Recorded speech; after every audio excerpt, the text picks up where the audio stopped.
Bom dia a todos. Nós vamos dar início hoje à gravação de Isaías capítulo 36. E esse capítulo é um capítulo histórico, né? Que vai contar sobre a invasão, sobre o cerco a Jerusalém feito pelos assírios no ano de 701 a.C. Aconteceu, diz a palavra, que no 14º ano do rei Ezequias, que Senaqueribe, o rei da Assíria, subiu contra todas as cidades fortificadas de Judá e as tomou. Então, na verdade, o que estava acontecendo é que o Senaqueribe, o chefe dos assírios, o rei dos assírios, ele já tinha dominado as cidades ao redor. E agora faltava ele partir para Jerusalém, que era a cidade de interesse dele. Aí então, o que o rei da Síria fez? Ele enviou a Babzaque de Laquis. Laquis é uma cidade que ficava a 48 quilômetros a oeste de Jerusalém. Ele enviou esse homem, que era o seu comandado, para Jerusalém até o rei Ezequias com um grande exército. E ele fez o quê? Ele parou junto do aqueduto, lugar onde ficavam as águas do açude superior, junto ao caminho do campo do lavandeiro. E lá saíram a ter com ele, de lá da cidade de Jerusalém, saíram para falar com ele Eliaquim, que era filho de Ilquias, o mordomo, que era Sebna, e Joá, filho de Asaf, o cronista. E Rabacede lhe disse: ora, diz ao rei Ezequias que assim diz o grande rei da Síria. Que confiança é essa em que você espera? Bem, eu posso te dizer, teu conselho e poder para a guerra são apenas vãs palavras. Em quem, pois, agora confias que contra mim te rebelas? O grande rei da Síria estava desafiando a Ezequias, dizendo: em quem que você confia? Como assim que você ousa desafiar o nosso grande exército? Se entrega logo. Você não tem chance nenhuma. Como assim que você ousa nos desafiar? Eis que confias no Egito? Ele diz: aquele bordão de cana quebrada, o qual, se alguém se apoiar nele, não entrará pela mão e o furará? Assim é Faraó, rei do Egito. Ou seja, é no Egito que vocês confiam? Esquece. Aquilo lá é só um bordão de cana quebrada. Porém, se vocês disserem: não, é no Senhor nosso Deus que nós confiamos, porventura não é aquele cujos altos e altares Ezequias tirou e disse a Judá e a Jerusalém: perante este altar adorareis? A opinião de Senaqueribe com relação aos altares, que realmente Ezequias tinha mandado retirar. Mas por que ele tinha mandado retirar aqueles altares? Ele tinha mandado porque era uma ordem do Deus de Israel. Derrubem os altares, porque aqueles altares eram feitos para falsos deuses. E na opinião do Senaqueribe, ele achava que se eles tinham derrubado os altares, eles tinham menos deuses ainda para defendê-los. Porque eles achavam que quanto mais altares, quanto mais deuses eles tivessem, mais eles estariam protegidos. Aí ele diz assim, né, vocês até derrubaram, o rei Ezequias derrubou os altares, então em quem que vocês estão confiando se agora vocês têm menos deuses do que antes, quando o Ezequias assumiu? Olha a ideia errada, né, do Senaqueribe, porque ele não conhecia o grande Deus de Israel, e ele achava que os altares, porque na Assíria, quanto mais deuses eles tinham, mais eles se sentiam protegidos.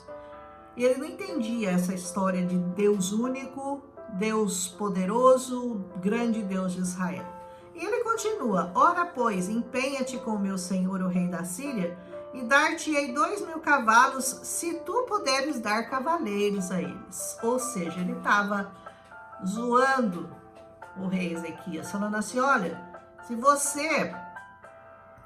Se você abaixar sua bola aí, a gente pode até te dar 2.000 cavalos. Se por acaso você tiver cavaleiros para montar neles. Porque nem isso talvez eles tivessem, né? Como, pois, então, poderá repelir a um só capitão dos mesmos servos do meu senhor, quando confias no Egito por causa de carros e cavaleiros? Como assim que você confia no Egito ou em Deus?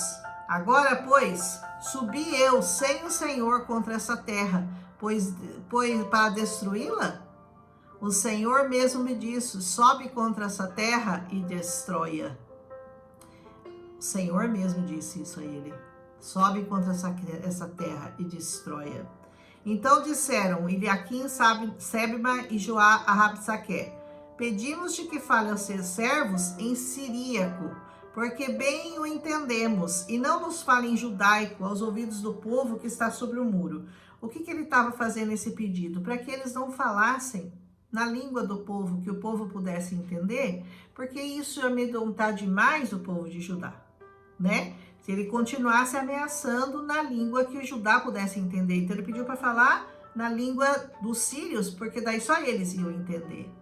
E Rabsaque, mas o Rabsaque logicamente não obedeceu, disse: porventura mandou-me o meu senhor ao teu rei, senhor, e a ti para dizer essas palavras, e não antes aos homens que estão assentados sobre o muro, para que comam convosco seu esterco e bebam a sua urina?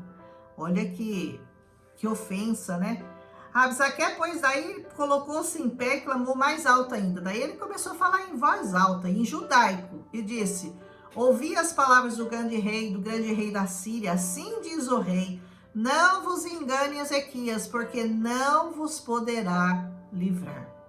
Olha que situação, né? O povo já amedrontado, cercado, um exército poderoso em volta deles. O Ezequias, a principal confiança dele estava no Senhor. E aquele povo amedrontado e ainda ouvindo aquelas palavras ditas pelos seus inimigos. Olha, tudo que vocês vão ter aí é esterco e urina, mais nada.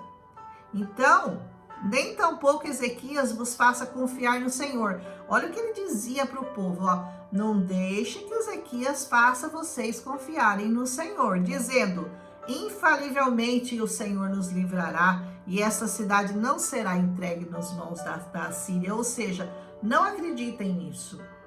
Não acreditem nisso, porque todas as circunstâncias estão mostrando o contrário para vocês. Por que vocês acreditariam na palavra de Deus?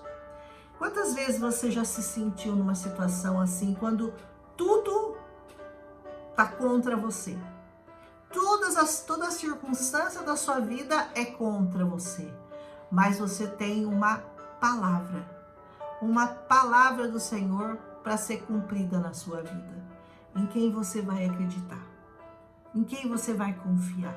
Nas circunstâncias que você está vivendo, que parecem impossível. Olha para o tamanho daquele exército, muito maior que eles. Para que lado você vai olhar? Em quem você vai crer? Essa é a pergunta que nós temos que fazer hoje e que aquele povo teve que fazer naquele tempo. E diz assim: não deis ouvidos a Ezequias. Ele continua falando, não vai escutar ele não, porque assim diz o rei da Síria. Não é assim diz o Senhor, assim diz o rei da Síria: aliai-vos comigo, e saí a mim, e coma cada um da sua vide, da sua figueira, e beba cada um da água da sua cisterna, até que eu venha e vos leve para uma terra como a vossa terra, de trigo e de mosto, terra de pão e de vinhas. Olha a oferta. Olha, não confia no seu Deus, não confia na palavra do Ezequias. Faz o seguinte, vem até aqui, que nós vamos levar vocês para uma terra que tem vinhas como a de vocês, que tem pão como a de vocês. Venham. Sabe aquela oferta tentadora do mundo? Vem para cá. A gente tem uma terra aí parecida com a sua. Vem para cá. Vem desfrutar aqui conosco das coisas que nós temos para vocês. O imediatismo das pessoas faz com que elas pensassem o quê? Vamos para eles, vamos lá. Eles não pensam que chegando nessa terra que ele está convidando, eles seriam nada mais do que escravos neste lugar. Mas o convite parecia tentador, né? Vocês estão aí morrendo de fome, cercados por exército que vocês não têm condição de combater, e a única promessa que vocês têm é do Deus de vocês. Vem para cá, vem para o nosso lado, alice conosco, nós somos um grande exército. E nós podemos levar vocês para uma terra aonde vocês, ele não disse isso, mas certamente aonde eles seriam escravos. Mas não foi o que ele disse. Porque o diabo não vai falar para você, vem para cá que você vai ser meu escravo, porque eu vou te aprisionar, porque eu vou te prender com mentiras, com enganos. Não, ele vai dizer que é uma terra linda, vai lá que resolve seu probleminha na hora. Aí, continua essa palavra dizendo, ele admoestando aquele povo, dizendo, onde é que estão os deuses de Abate e de Arpade, aonde eles já tinham derrotado, né? Onde estão os deuses de Sefarvaim, que também eles já tinham derrotado? Porventura livraram Samaria da minha mão? Ou seja, Samaria já foi. Todas essas cidades aqui já estão nas minhas mãos. Por que vocês seriam livrados? Por que vocês não cairiam também nas nossas mãos? Ele diz assim, quais dentre todos os deuses desses países livraram a sua terra das minhas mãos para que o Senhor livrasse a Jerusalém? Ou seja, de todos aqueles deuses que tinha lá, nenhum pôde conosco, porque o de vocês poderia. Por quê? O grande Deus de Israel. Porém, eles se calaram. Olha a resposta deles. Eles ficaram quietos diante da afronta. Cale-se. Quando alguém te afrontar seu Deus e afrontar as promessas que o Senhor tem para você, não responda. Faça como esse povo, cale-se, apenas ouça e confie. Ele diz, eles porém se calaram e não lhe responderam palavra alguma, porque havia um mandado do rei dizendo, não lhes respondam. Então Eliaquim, o filho de Ilquias, o mordomo, e Sebna, o escrivão, e Joá, filho de Asaf, o cronista, vieram até Ezequias com suas vestes rasgadas e fizeram com que ele soubesse as palavras que o Rabsaque tinha dito. Essa é uma situação muito terrível. Uma situação em que há, de um lado, um convite para que eles saíssem daquela situação de imediato, não confiando no Senhor e se entregando ao rei da Síria, ou, de outro lado, teriam que aprender a confiar nas palavras que o rei tinha dito para eles, o rei Ezequias. Como é que vocês acham que termina essa história? Será que eles confiaram? Como será que Deus os livrou? Será que Deus os livrou? Eu creio que muitos já sabem o final dessa história, mas a gente vai prosseguir amanhã em Isaías 36. Mas o recado desse capítulo é quando você se sentir cercado, com afrontas, ouvindo afrontas de todos os lados e convites para que você saia rapidamente daquela situação. Lembre-se unicamente das promessas do Senhor para a sua vida. Amém? Um abraço e até amanhã.